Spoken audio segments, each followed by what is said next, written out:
आज हम करेंगे चैप्टर 3 का क्वेश्चन नंबर 33। आइए रीड करते हैं क्वेश्चन क्या है।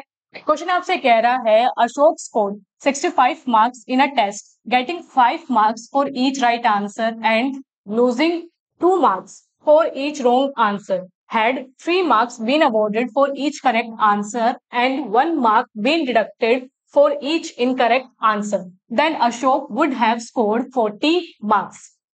Formulate the problem algebraically. और क्वेश्चन आपसे पूछा गया था आरबीएससी ईयर 2014 में। ध्यान से रीड करिए क्वेश्चन क्या है। क्वेश्चन आपसे कह रहा है कि एक टेस्ट हुआ, उस टेस्ट में अशोक के जो टोटल स्कोर था वो कितना था, 65 मार्क्स का।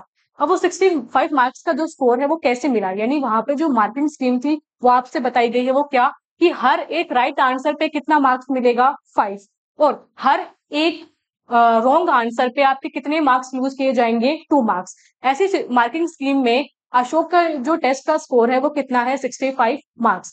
आगे आपसे कहा गया है कि अगर इस मार्किंग स्कीम को चेंज किया जाए, कैसे, कि ईच करेक्ट आंसर पे मिले 3 marks and each incorrect answer पे 1 मार्क को क्या किया जाए, डिडक्ट किया जाए, तब अशोक का जो टोटल स्कोर है वो कितना होता, 40 मार्क्स। देन आपसे कहा गया है कि ये जो प्रॉब्लम है आप उसे क्या कीजिए, एल्जेब्रिकली रिप्रेजेंट कीजिए। देखिए क्वेश्चन देखने में बड़ा लग रहा है पर है काफी ज्यादा आसान। हमें क्या करना है, एल्जेब्रिकली इस प्रॉब्लम को रिप्रेजेंट करना है।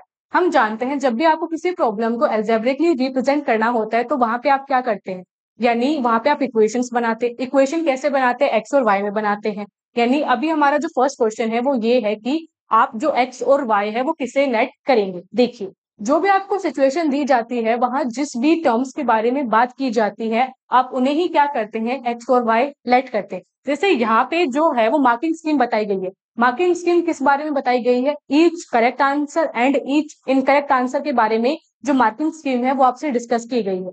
तो हम क्या करेंगे, हम मानेंगे कि जो आपका करेक्ट आंसर है टोटल नंबर वो कितने हैं, एक्स, और जो टोटल इनकरेक्ट आंसर है वो कितने हैं, आपके वाई। ये मानते हुए हम क्या करेंगे, आपके यहाँ जो इक्वेशंस हैं उन्हें यहाँ फॉर्म करेंगे। चलिए देखते हैं कैसे होगा हमारा। हमने लिखा आंसर, जैसा कि अभी हमने डिस्कस किया कि हमें टर्म्स को लेट करना है। टर्म्स क्या थी, आपके करेक्ट आंसर और इनकरेक्ट आंसर के बारे में डिस्कशन है। तो हमने क्या लेट किया, हमने क्या लेट द नंबर, हमने क्या लेट किया, let the number of correct answer. जो टोटल करेक्ट आंसर है वो आपके कितने हैं, एक्स। सो हमने लिखा let the number of correct answer वो कितने हैं, आपके एक्स। फर्दर हम क्या लिखेंगे, जो आपके total number of incorrect answer, यानी हम क्या लिखेंगे, and let the number of incorrect answer. और जो नंबर ऑफ इनकरेक्ट आंसर है वो आपके कितने हैं, वो है आपके y। हमने माना कि जो नंबर ऑफ करेक्ट आंसर है वो है आपके x, जो नंबर ऑफ इनकरेक्ट आंसर है वो आपके कितने हैं, y। अब हम क्या करेंगे, क्वेश्चन के अकॉर्डिंग हमारे जो इक्वेशन है उन्हें फॉर्म करेंगे। सो आगे हम लिखते हैं then according to question, we will write according to question. अब क्वेश्चन के अकॉर्डिंग हम क्या करेंगे, हमारी यहाँ पे इक्वेशंस को फॉर्म करेंगे। तो चलिए क्वेश्चन पढ़ते हैं। क्वेश्चन ने कहा था कि अशोक का जो टोटल स्कोर है वो 65 मार्क्स का होगा। कब होगा, जब ईच करेक्ट आंसर पे मिलेंगे आपको 5 मार्क्स और हर एक गलत आंसर पे जो 2 मार्क्स है उन्हें लूज किया जाएगा, यानी उन्हें काटा जाएगा। तो इसके हिसाब से हम बनाते हैं हमारी फर्स्ट इक्वेशन। देखिए कैसे, आपसे कहा गया है कि जो फर्स्ट आपका टेस्ट, यानी जो आपकी टेस्ट है उसमें मार्किंग स्कीम कैसी थी कि ईच करेक्ट आंसर पे मिलेंगे 5 मार्क्स। हमने क्या माना कि total number of correct answer कितने थे, आपके एक्स। तो वहां टोटल जो करेक्ट आंसर है उनके लिए मार्क्स आपके कितने हो गए, वो हो गए आपके 5x। कैसे, जैसे मानिए कि आपका एक टेस्ट हुआ, उस टेस्ट में आपके सामने थे 10 क्वेश्चन, जिसमें से 8 क्वेश्चन आपने करेक्ट किए। आपसे कहा गया कि हर एक करेक्ट आंसर पे आपको क्या मिलेगा, 1 मार्क। तो अभी आपका टोटल स्कोर कितना हो गया, क्योंकि आपने 8 क्वेश्चन करेक्ट किए हैं तो आपका स्कोर कितना हो गया, 8 into 1 which is 8। Same situation यहाँ है कि अगर total number of correct answer कितने माने हैं आपने, एक्स, हर एक करेक्ट आंसर पे मार्क्स कितना मिलेगा, 5। तो टोटल मार्क्स कितने हो जाएंगे करेक्ट आंसर के, 5x। आगे आगे आपसे कहा गया है and losing 2 marks for each wrong answer. हर एक रॉन्ग आंसर के लिए 2 मार्क्स है उन्हें लूज किया जाएगा। हमने क्या माना है कि जो इनकरेक्ट आंसर या जो रॉन्ग आंसर है वो कितने हैं, 1। तो यहाँ पे कितने मार्क्स डिडक्ट होंगे, यहाँ पे आपके जो मार्क्स है वो डिडक्ट होंगे आपके 2 1। जैसे अभी आपसे डिस्कस किया गया सेम कि आपका एक टेस्ट था, टेस्ट में थे 10 क्वेश्चन, जिसमें से 8 क्वेश्चन आपने करेक्ट किए, 2 क्वेश्चन आपके इनकरेक्ट हो गए, ठीक है। तो आपका जो स्कोर था वो कितना बना था, 8 मार्क्स का। 8 मार्क्स का कैसे बना था, जब इन आपके जो टोटल करेक्ट आंसर थे वो थे 8, ईच करेक्ट आंसर पे मिला आपको 1 मार्क्स। 2 आपने गलत कर दिए तो उन 2 की जो मार्क्स है वो कम हो गए। कितने कम हुए आपके, 2 मार्क्स। 2 मार्क्स कैसे कम हुए, क्योंकि ईच इनकरेक्ट आंसर पे जो आपका मार्क्स लूज होना था वो कितना होना था, 1 मार्क्स। यहाँ पे भी सेम सिचुएशन है, क्या कि जो total number of incorrect answer है वो आपने कितने माने, y, और हर एक इनकरेक्ट आंसर पे जो मार्क्स है वो कितना लूज हुआ है, 2 मार्क्स। तो टोटल जो मार्क्स लूज हुए हैं इनकरेक्ट आंसर की वजह से वो कितने हो गए आपके 2y। तो जो टोटल इनकरेक्ट आंसर से जो मार्क्स लूज हुए वो कितने थे आपके 2y। अब देखिए इनकरेक्ट आंसर के जो मार्क्स है वो क्या होते हैं, आपके टोटल मार्क्स में से माइनस होते हैं। तो हमने यहाँ बीच में क्या लगाया, माइनस। और इस सिचुएशन में जो टोटल मार्क्स बने थे अशोक के वो कितने थे आपके, 65। तो यहाँ क्या बना, इज इक्वल्स टू 65।